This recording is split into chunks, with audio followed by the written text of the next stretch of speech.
Assalamu alaikum, peace, and welcome to you to our program, The Beauties of Islam.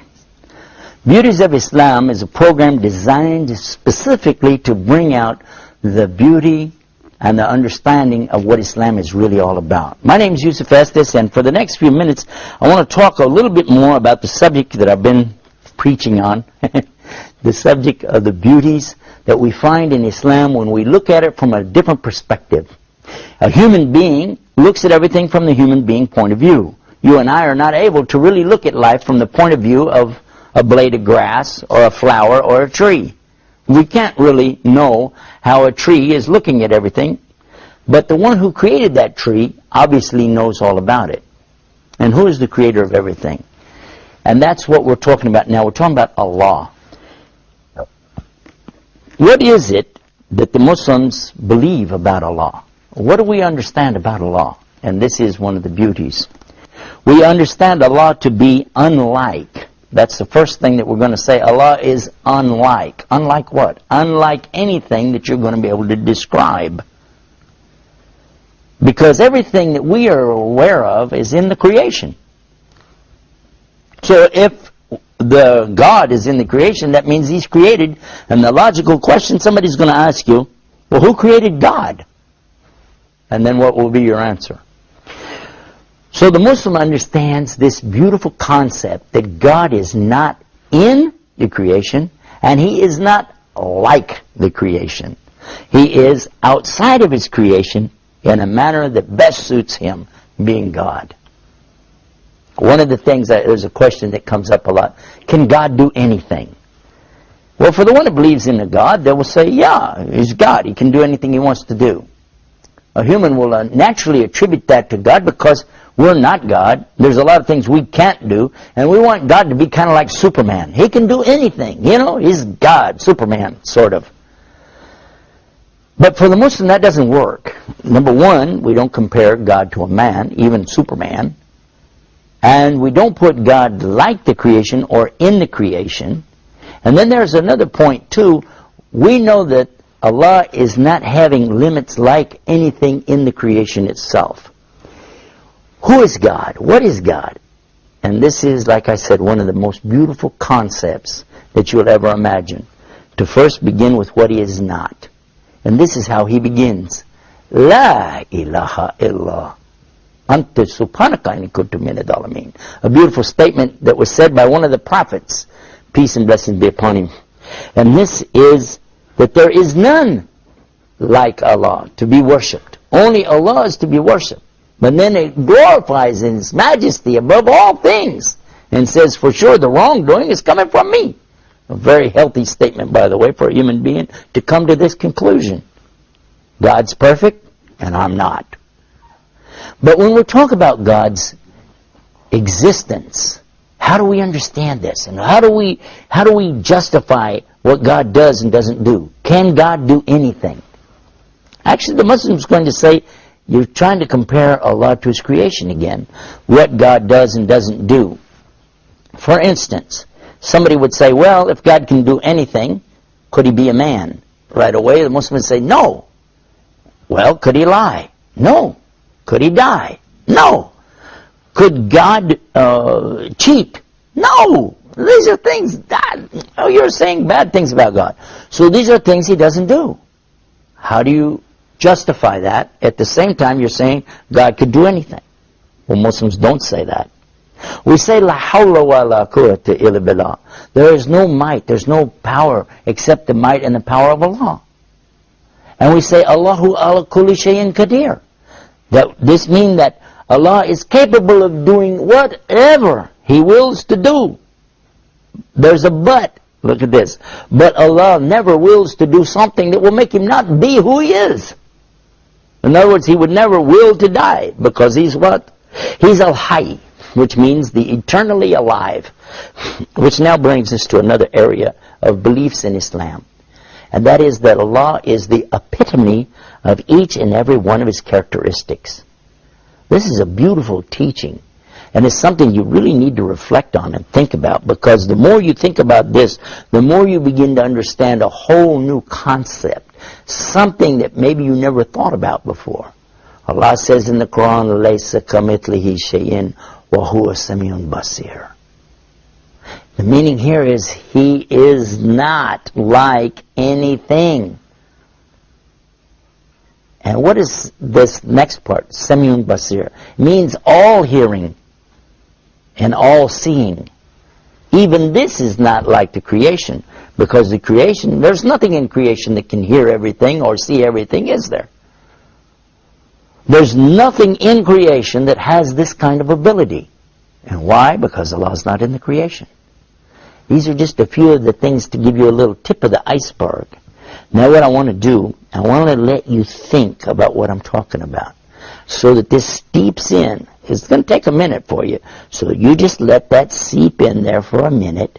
Take a break. We're going to come right back. I want to pick up right where I left off and continue with this beautiful concept in Islam. It's the concept of who God is and who He isn't.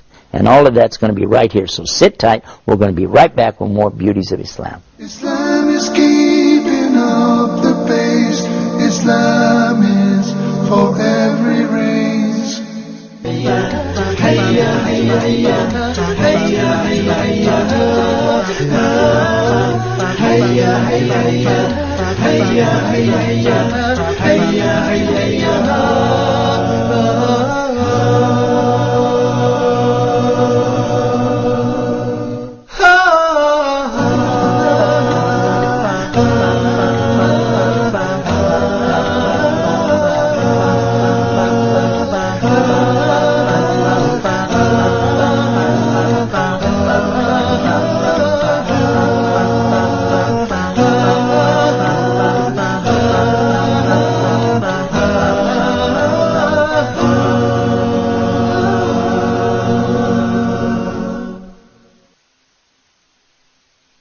Islam is keeping up the pace. Islam is for every race. We're back and you're watching Beauties of Islam, and we've been talking about the beauty of the concept of God in Islam. And we started out by saying what Allah doesn't do, what He isn't. He isn't in His creation, He isn't like His creation. And what does He not do?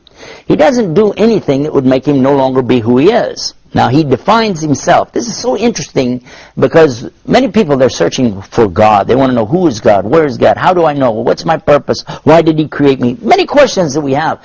But now look what we find in the Quran. It's in chapter 2, verse 255. That would be Surah Baqarah, the chapter called the cow.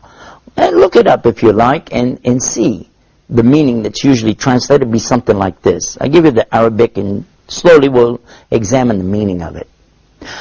Allahu la ilaha illahu al-hayyul qayyum la ta'khudhuhu sinatun wa la nawm lahu ma fis samawati wa ma fil ard man alladhi yashfa'u indahu illa bi'idhnihi ya'lamu ma bayna aydihim wa ma khalfahum wa la yuhituna bi shay'in min ilmihi illa bima sha'a. وَاسِيَ كُرْسِيُهُ السَّمَاوَاتِ وَالْأَرْضِ وَلَا يَئُودُهُ حِفْظُهُمَا وَهُوَ الْعَلِيُّ الْعَظِيمُ. You cannot translate this to the English language word for word and really still get this beautiful meaning, but we're going to try anyway. Allah starts out telling you again, Allahu la ilaha illahu. He says Allah, He is the one that there's none other to worship. He's the only one worthy of any worship. Al-Hayy, Al-Qayyum. Al-Hayy means the eternally and always living. Al-Qayyum, the eternally and always self-subsisting. It means He can't die because He's always alive. And He doesn't ever need anything from His creation because He's totally independent of His creation. He doesn't need anything. These are two very important characteristics, and He is the epitome of those.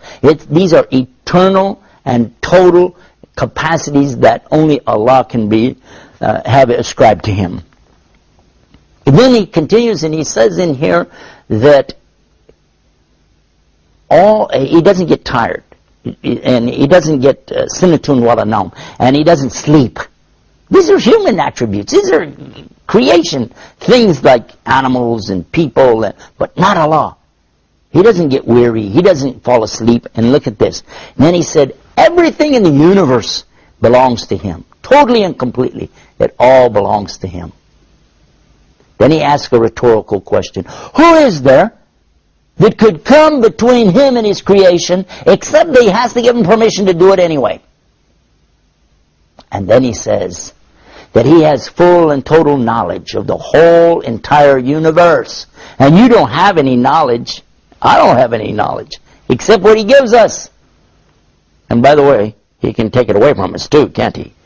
Then he says that his kursi extends over the universe. His kursi. And this kursi is sometimes translated as chair. I'm sitting in a kursi right now.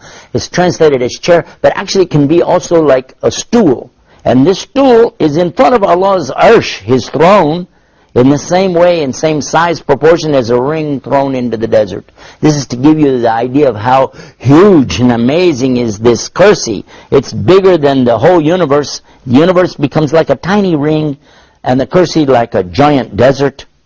Then the comparison from Allah's kursi to his throne, again, now suddenly the kursi is the tiny ring, and the throne is the giant desert. Now this proportion thing is important, because the next part it comes up, and it says how mighty, and how majestic, and how amazing is Allah subhanahu wa ta'ala.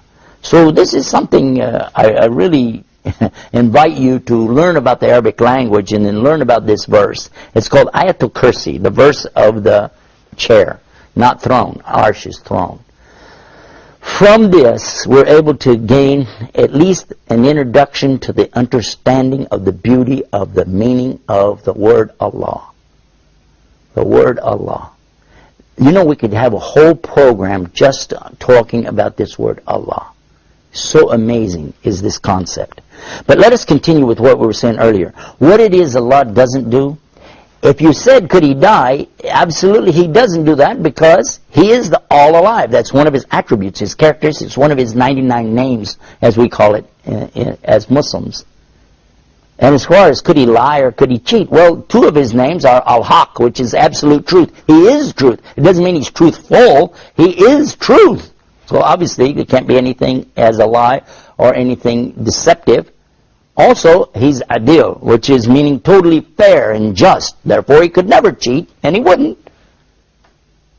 And when you start to talk about some of the things about Allah, and you're comparing him to the creation, this will boggle your mind, and it makes people nuts. I'll give you the example. If somebody say, can Allah do anything? God, can he do anything? And somebody will say, yeah, why not? Then they'll say, can he make a rock so big that nothing can move it? And, yeah, sure, why not? He can make a rock so big nothing can move it. But now you're going to have a problem. Because if he can't move it, that's something he can't do. And how will you answer that?